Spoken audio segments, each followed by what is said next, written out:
日本はアジアのサッカー王者だ。日本はもうサプライズチームではない。すでに本物の脅威になっている。イングランドにも勝った。ここ数年。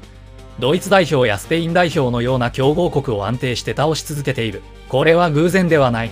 システム、規律、そして継続的なサッカーの発展が生んだ結果だ。今、アジアには新たな強豪がいる。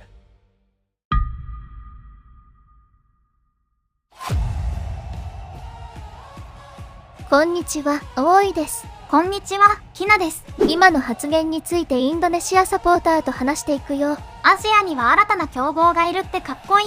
久しぶりにこのチャンネルで試合と関係ない動画だね。久しぶりすぎてもう本編行っちゃっていいんだっけ？いいよいいよ、アリくん。スラマッシアン。スラマッシアン。じゃあさっきの発言についてインドネシアサポーターはなんて言ってるか教えて。任せてよ。アリくん、インドネシアでは日本のことなんて言われてるの？日本は普通にかなり強いチームって見られてるよ。キングアジアって言いたくなるくらい存在感ある。最近いろんな国に勝ってるもんね。もう驚きとかじゃなくて、ちゃんと現実的に強い国。って感じ。完全に本物の強豪より。インドネシアでは日本のことをワールドカップでもサプライズ枠じゃなくて実力があるって見てくれてるんだね。そうそう。しかもこの前イングランドのホームで勝ったじゃん。ああいうの見ると、もう勢いだけじゃないってなるんだよね。確かにイングランドのホームで勝ったのは早朝から大興奮だったよ。しかも日本ってここ数年ずっとそんな感じじゃん。強い国相手にもちゃんと結果出してきてるし、もう偶然とは思わない。インドネシアにも勝っちゃったしね。こっちだと。日本はちゃんとした仕組みがあって、規律もあって、サッカーの積み上げがずっと続いてる。って見られ方が強い。だから強いのも納得。よく言われる規律だね。アジアに新しい強い力が出てきたっていうより、もう日本がその中心にいる感じ。普通に日本がワールドカップ優勝候補って言ってる人もいたし、優勝してほしいって声も強かった。いいねいいね。4強とか決勝じゃなくて、もう最初から優勝。って言ってる人が結構いるんだよ。日本が世界一になってもおかしくない。みたいなテンション。かなり期待値高めだね。高いね。アジアからワールドカップ優勝国が出てほしいって日本に夢を託してる人もいた。アジア代表みたいな見られ方なんだ。まさにそれ。日本が決勝まで行ってほしい。とか、アジアやアフリカでもまだやれてないところまで行ってほしい。って感じで見てる人もいたし、かなり日本は期待されてる。日本が期待されてるのは嬉しいね。あと、日本は2050年に優勝を目指してるっていう話を出して、いやもう今年あるかも。って言ってる人もいてさ、割と本気半分、夢半分で盛り上がってる感じだった。でも批判意見もあるんでしょ。それはかなりあった。かなり。でも、まだ喜ぶのは早いって感じの人が多かった。やっぱり親善試合だからってこと？日本は親善試合だと強いし内容重い。でもワールドカップ本番は別だろ。って見方ね。大会が始まったら全部変わるって。結局ワールドカップはヨーロッパと南米が中心になる。って考えてる人もいて、日本が今すごいのは認めつつも本番で同じようにいけるとは限らないって感じ。あと、予選とか親善試合では良くても、本番で失速するんじゃないか。とか、途中でガス欠するんじゃないか。って言ってる人もいた。記録は塗り替えるためにあるんだよ、インドネシアくん。優勝は言い過ぎ。現実的にはベスト16とかベスト8までじゃないか。って見てる人が多かった。優勝した国に勝ったこともあるんだからね。日本は強い。でもワールドカップで一気に上まで行くかっていうと、そこはまだ壁があるでしょう。って感じ。特に、結局いつも16強で止まるって見方は結構あった。今のチームを評価してないわけじゃなくて、これまでずっとそこを超えられてないんだから、まずはそこを破ってからでしょ。っていう空気だね。日本が負けた国は、その後3位になってるしいけないこともなさそうなんだけどな。ただベスト16でいつも負けてるって情報しか見てないからベスト16って言ってるんだね。そうだと思う。ベスト32が厳しいって思ってる日本人は多いけどベスト32って言ってる人一人もいないみたいだしね。日本が強い理由を話してる人はいないの？言いたいた。まずシステムがある。規律がある。ずっと成長し続けてる。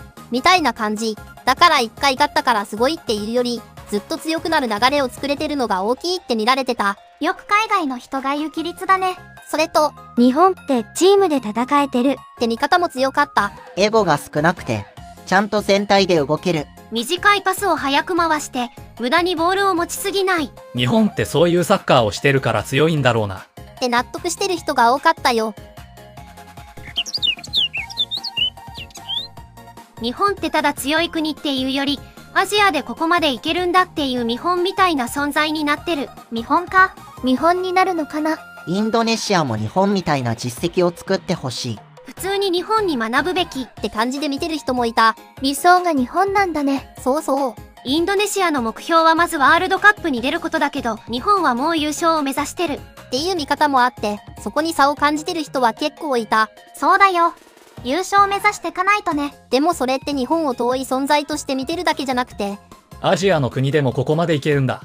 っていう希望でもあるんだよ。日本みたいになるには監督をコロコロ変えないことが大事。とかね、インドネシアの人たちって日本をかなり見てると思う。アジアの誇りってだけじゃなくて、自分たちが近づきたい完成形の一つって感じかな。日本がきつい相手はどこって話もあるの？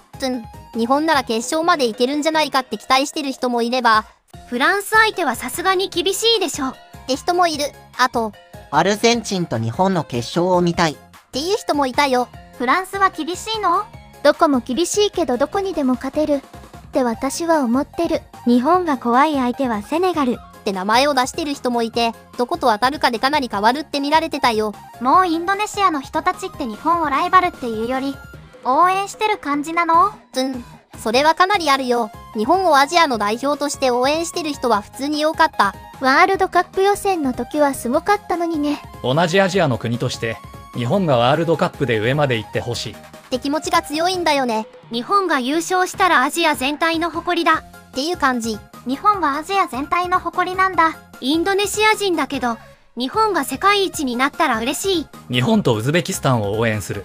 って声もあったし、アジア勢に期待してる感じが強かったよ。ワールドカップ出られないとアジアの国を応援するんだね。アジアから初めてワールドカップ優勝国が出てほしいって夢を日本に重ねてる。って人もいた。だから期待の熱量が結構大きいよ。嬉しいね。でも、怪我を心配してる声もあったよ。確かに怪我は心配だよね。でも多くのインドネシア人は日本を応援してる。今回はこんな感じ。アリくんありがとう。応援してくれて嬉しいよ。こちらこそ、日本頑張れー。ミンティーンだ。ミンティーンだ。ワールドカップが迫ってきてるね。ついに2ヶ月切ったね。試合日程はどんな感じなの？これは日本時間だよ。スウェーデン戦だけ有給休暇使えば全試合見られそうじゃない？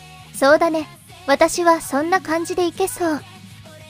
日本は何位になりそうかな？そんなの全勝で1位に決まってる。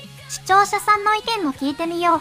そうだね。久しぶりにアンケート取ってみよう。この動画が出る頃には投稿にアンケートがあるはずですので気軽に答えていってくださいね。この動画の感想もぜひコメントしていってください。それではご視聴ありがとうございました。ご視聴ありがとうございました。